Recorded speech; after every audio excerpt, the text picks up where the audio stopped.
रजनी अवशेषा।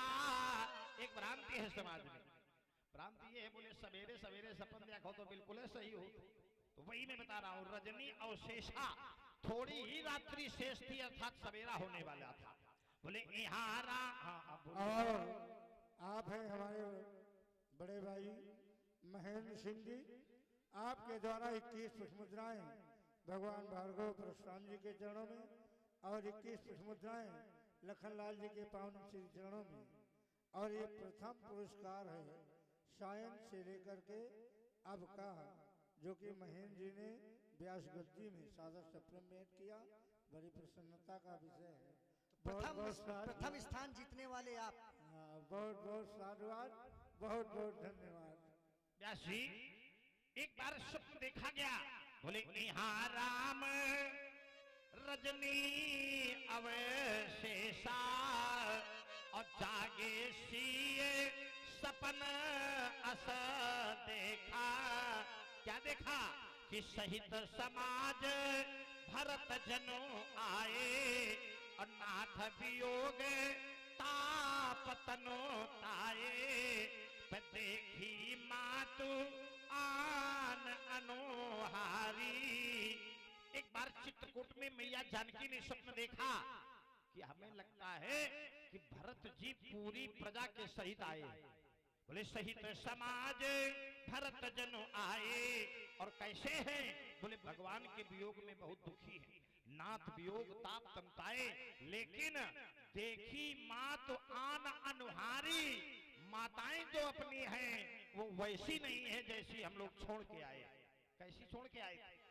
जिस समय राम अयोध्या से चले थे तो राम की माताएं सौभाग्यवती थी, और सीता जी ने स्वप्न में देखा कि माताएं आन अनुहारी हैं, अर्थात विधवा हैं।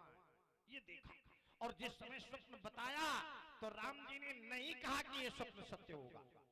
बोले सुनी सी ये सपन भरे जल लोचन, और भये सोच बस सोच विमोचन।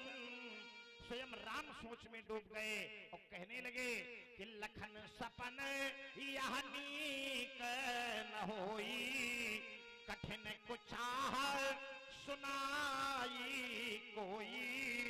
हे लक्ष्मण, इस स्वप्न के लक्षण अच्छे नहीं है।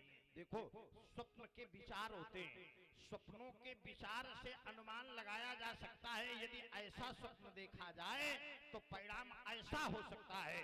तो राम जी ने कहा इस स्वप्न का लक्षण अच्छा नहीं है, कोई कुचाहा, जो समाचार हमें नहीं सुनना चाहिए, ऐसा समाचार सुनने को मिलेगा। जैसे स्वप्न में अगर कोई व्यक्ति बाल का कटना देखे, ये स्वप्नों के विचार हैं।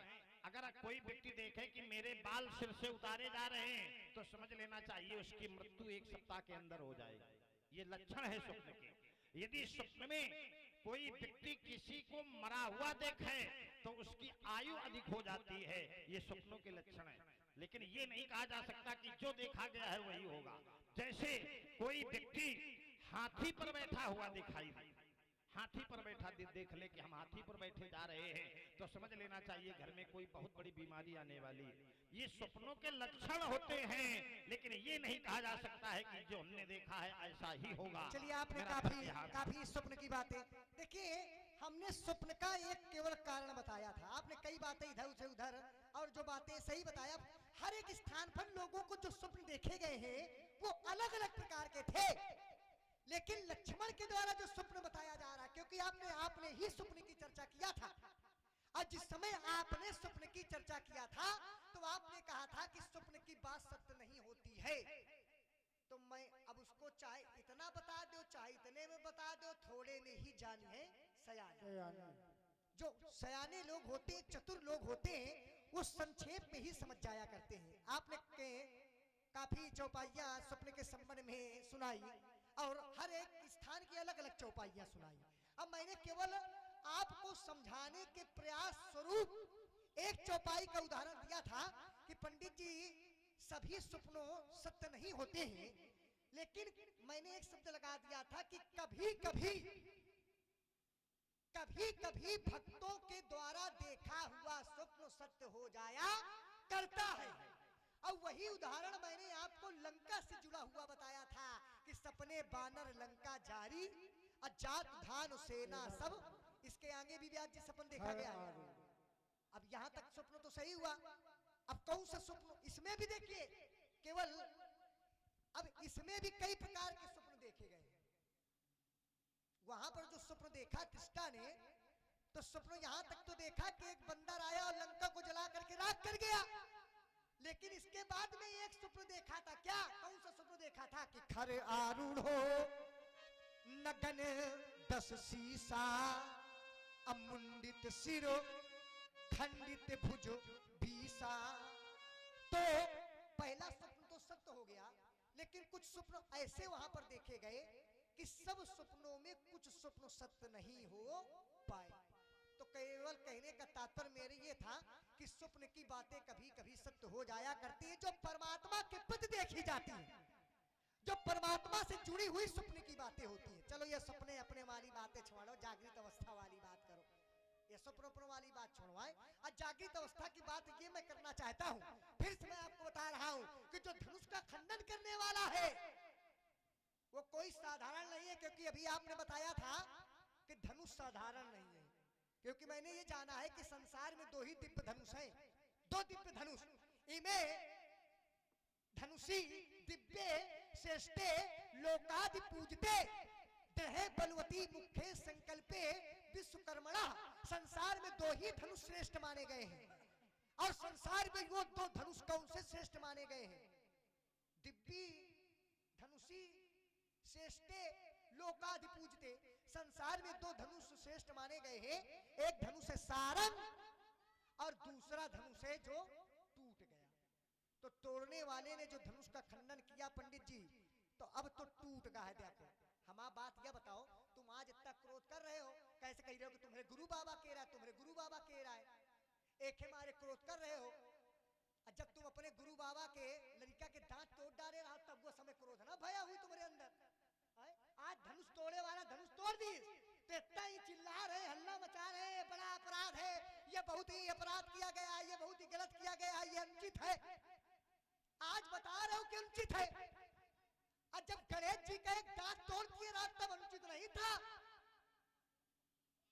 गणेश जी का यही याद दांत तोड़े ने, जो आज गणेश जी एक दांत के घूम रहे, इनका जाए न तीनों गणेश बाबा का दांत यही तोड़े वाले आए। तो गणेश जी का जब इन्होंने दांत तोड़ा था तब वो अनुचित नहीं था।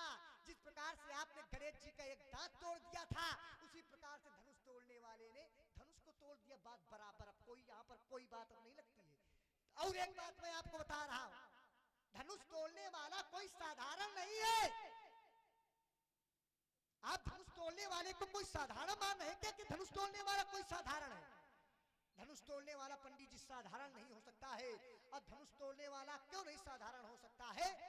कि मैंने प्रारंभ में ही कहा था कि जिस समय धनुष तोड़ने वाला धनुष के समीप में गया, तो जिस समय धनुष तोड़ने वाला धनुष के पास में गया, ये कहते हैं कि धनुष तोड़ने वाला, एक बात इन्होंने कही थी, स्वप्न वाली बात छोड़ करके फिर दूसरी बात थोड़ा निकालते हैं इनकी। इन्होंने एक बात कही थी उस समय कि धनुष जो है वो परहित में कहाँ तोड़ा गया है, तोड़े वाला जो है अपन बियाह कही रहा है, गलत है। इसमें परहित छुपा है। परहित इसलिए छुपा हुआ है क्योंकि कि यहाँ के नर नारी चाह रहे थे कि धनुष टूटे। अच्छा सही बताओ, आप चाहते रहो दादा धनुष टूटे ना? अब तुम चुप्पे रहे, इनसे पूछो बुजुर्गन से। अब हम तुम्हारा निर्णय करा कर दिया था, अबे तक हम ही तुम रहे। अब सबका ऐसा हम अब ऐसा माया का जाल नहीं, ऐसा परमात्मा का जाल अब बिछा रहा हूं कि तुम आके फंस जाइयो। मैंने रुको, अब परमात्मा का जाल मैं लगा रहा हूं। अच्छा सही बताओ, मिथिला, यहाँ के मिथिला वासियों के संबंध में बताया गया है। क्या बताया गया है व्यास जी? दादरा बजाओ, दादरा वाला। अब दादरा में इनका गवाह थोड़ा। यहाँ के नर नारियों के संबंध में बताया गया है। मिथिला के जो नर नारी है, मिथिला के नर नारियों के विषय में बताया गया। क्या? अरे यहाँ के लोग बहुत ज्ञानी लोग हैं। ज्ञानी हो कि नहीं आप लोग? सब लोग देखो, जो ज्ञानी होता है वो अपने मुख से नहीं कहता कि हम ज्ञानी हैं। उसकी उपमा आचार्य लोग देते हैं। क्या देते हैं? कि पुर नर नारी सुभग सुचि संता। पुर नर नारी, मोरे बाबा सुन लो कान खोल के। पुर नर नारी सुभग सुचि संता अधर्मो ये धर्मशील ज्ञानी गुणवंता, ये धर्मशील ज्ञानी गुणवंता। यहाँ के लोग धर्मवान है, ज्ञानी है, गुणवान है।